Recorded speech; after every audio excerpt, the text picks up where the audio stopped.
Hey everyone. So we have been talking about genetic inheritance, and Mendel came up with his flower plants. He came up with our kind of traditional scheme for inheritance and how traits are passed along to the next generations. So, of course, in biology, we always say that there are exceptions to the rules, and so we're going to talk about a few of these exceptions. So, remember in Mendel's experiments, he bred a true breeding purple flower pea plant, rather, with a true breeding white flowered pea plant.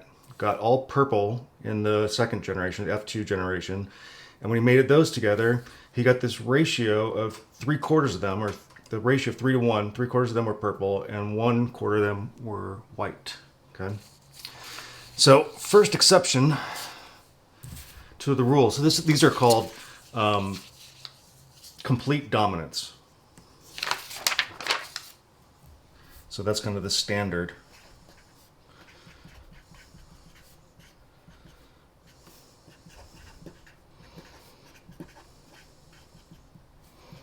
Kind of the I'm just going to call it standard.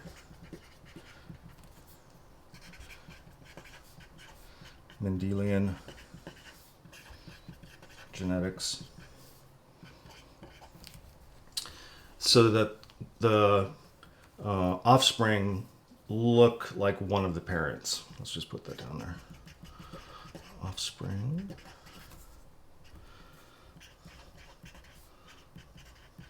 look like one of the parents.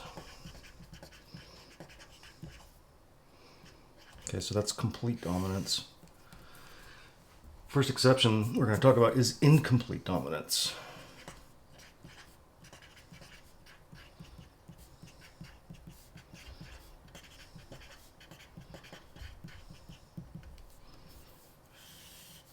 And this is when the F1, or the first generation of a true breeding pea plant, for example, looks like a blend between the two parents, which we talked about. There's the blending theory. Well, this is sort of like, wait, what's going on here? Blending between the parents. So, for example, if we had a white flower in the pea generation, this is true breeding, and we mated it with a red flowering plant, I should say, not just the flower, of course. The offspring are going to appear kind of halfway between that and look pink.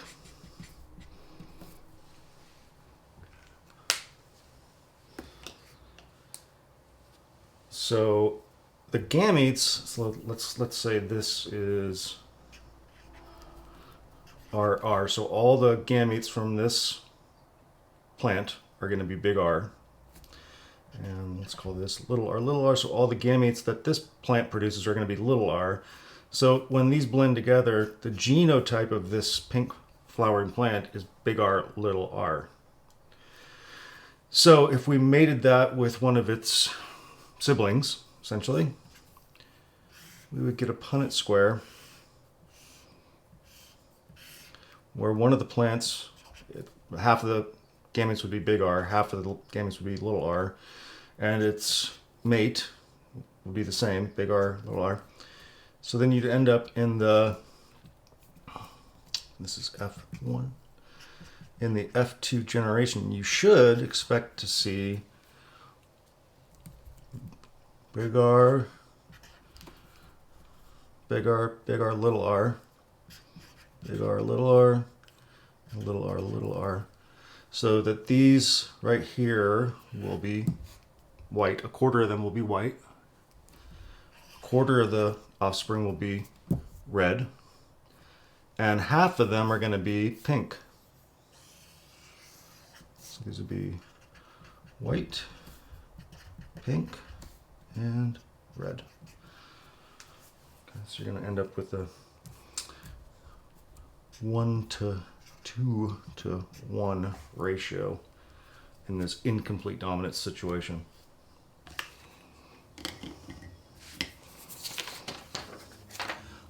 An example of this is a condition called hypercholesterolemia.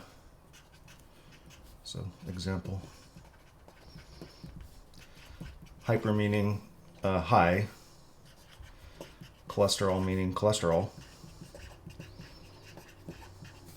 and emia meaning disease. So this is when you have dangerously high levels of cholesterol in your blood.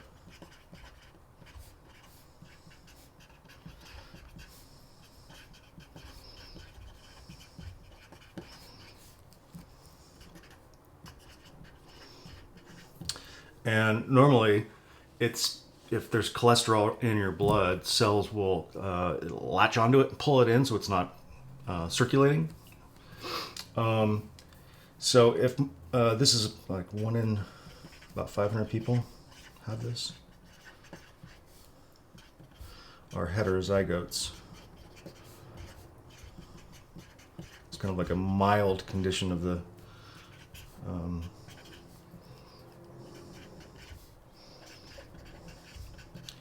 disease. So if you don't have the disease, your genotype would be HH, and that's no disease. If you have homozygous recessive, you have a severe case of the disease. But if you're heterozygous, you just have the mild form. So again, this would be incomplete dominance. Or this particular character has incomplete dominance.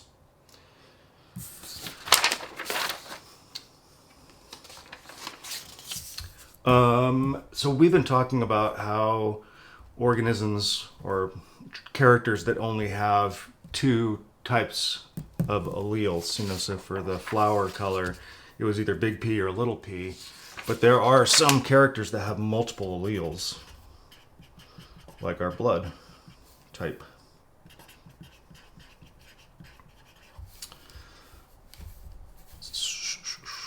So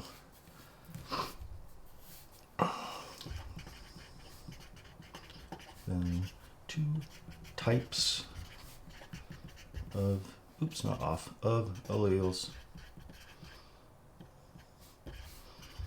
exist. So for example, our blood types. We have AB blood, or you can have O blood. And there's actually 3 alleles for this, or that control this. And so this is your phenotype, your blood type. The genotype is written a little bit differently. We just use the letter I and then a superscript. So if you have, let me finish this. So I superscript A, I superscript A, or you have I superscript A, or little I, you have blood type A. If you have B blood, your genotype can either be I, big I with a B, or it can,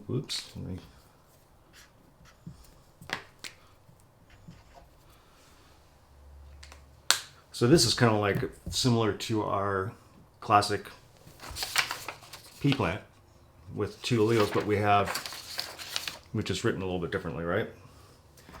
If you have AB blood, you have one of the A alleles and one of the B alleles. And this is a condition where both alleles are expressed, so they call this codominance. Oops, codominance. So both genotypes express their alleles, or both alleles are expressed.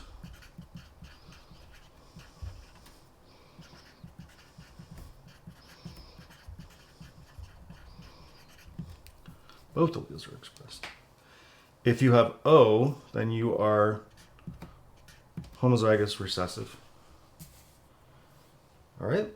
So you can actually use Punnett squares just like you would with any other and figure out, say, let's say you are you know that your blood type is AB, let's just say. So you have half of your gametes will have I big A and the other half will have I big B, and you are going to have a baby with someone who has O blood. This is just for example. What are the odds that your baby are gonna have A-type blood? So you just do the I, so that's A-type blood. That's A-type blood. That's B-type blood. That's B-type blood. So there's a 50% chance that your baby is going to have A-type blood. There's no chance that they'll have O blood, and there's no chance that they'll have AB blood. 0% chance. Okay.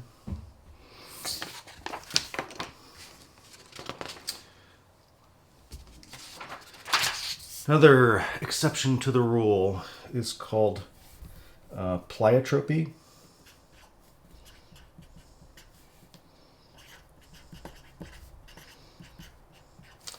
And this is where one gene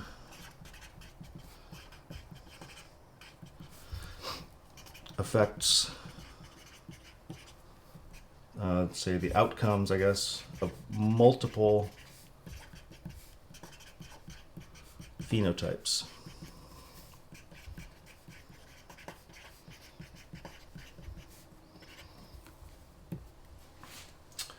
So an example of this is sickle cell anemia.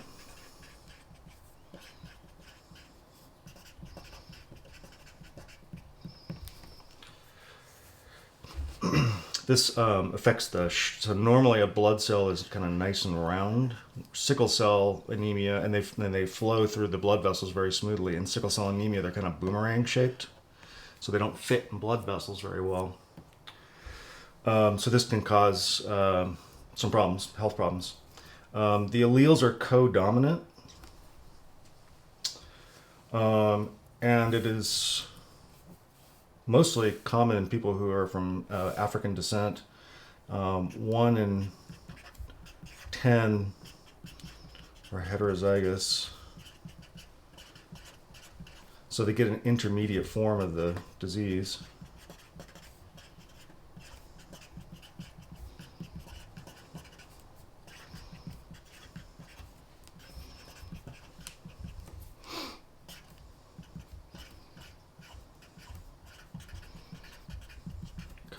Codominant alleles. And essentially what can happen here, yeah, I can put it on here. So if you have the gene for sickle cell anemia genotype,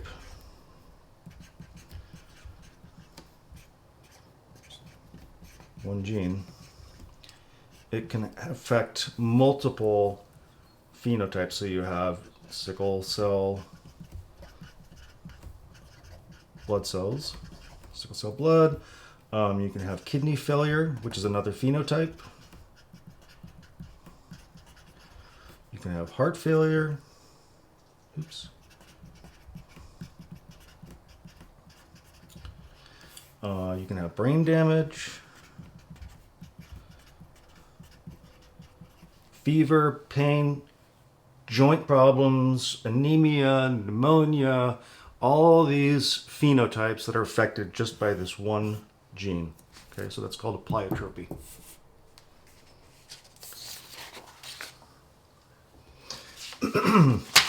There are also characters that are affected by multiple genes. So one phenotype is affected, controlled, I guess, by multiple genes. So sort of the opposite of that. And a great example of this is the color of your skin. There are infinite different shades of, from pale to very dark skin. And there are multiple genes that control that. It's not just one gene that controls your skin color.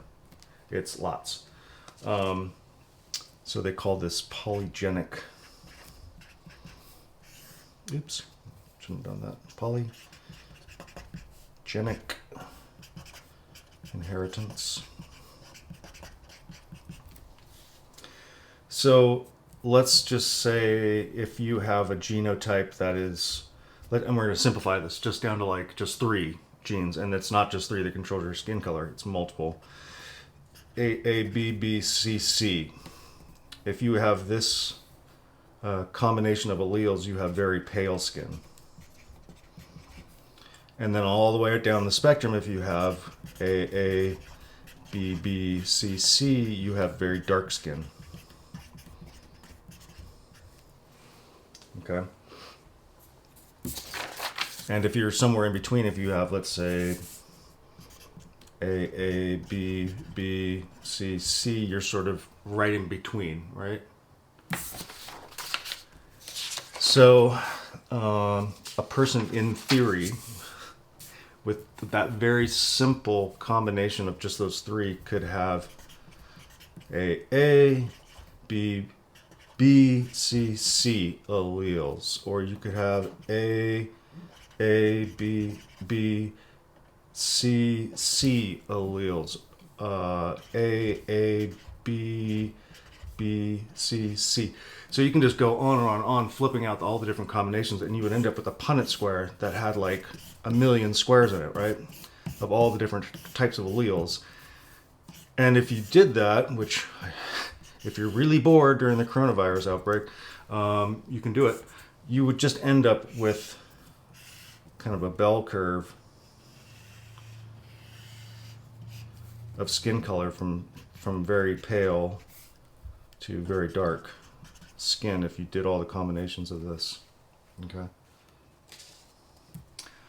Of course, there are other things that control your skin color besides genes, right? If you spend a lot of time in the sun, for example,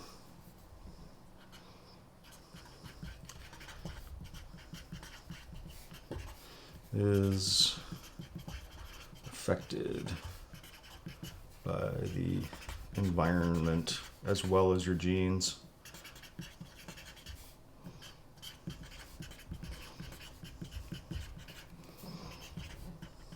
I mean, not all characters, but so things like skin color is affected by how much sun you get.